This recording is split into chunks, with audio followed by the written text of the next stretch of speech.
राज्यातील 20 जिल्हा परिषदांच्या निवडणुकांबाबत भारताचे सर्वोच्च न्यायालय येथे होणारी अंतिम सुनावणी पुढे ढकलण्यात आली असून ती आता 21 व 22 जुलै रोजी होणार आहे। त्यामुळे या 20 जिल्हा परिषदांच्या निवडणुका पावसाळ्यानंतरच होण्याची शक्यता आहे।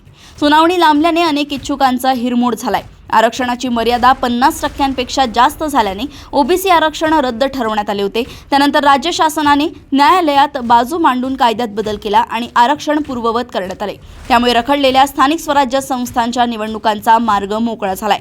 या प्रक्रियेत 246 नगर परिषदा, 42 नगरपंचायती, 29 महानगरपालिका आणि 32 पैकी 12 जिल्हा परिषदांच्या निवडणुका झाल्या असून अद्याप 20 जिल्हा परिषदांच्या निवडणुका प्रलंबित आहेत। या प्रकरणात आठवडाभरात नोडल अधिवक्ता नेमण्याचे निर्देश न्यायालयाने राज्य शासनाला दिले आहेत। जुलैमध्ये अंतिम सुनावणी झाल्यानंतर संपूर्ण प्रक्रिया राबवण्यास महाराष्ट्र राज्य निवडणूक आयोग यांना वेळ लागणार असल्याने ऑगस्ट-सप्टेंबर नंतरच निवडणुका होण्याची शक्यता आहे।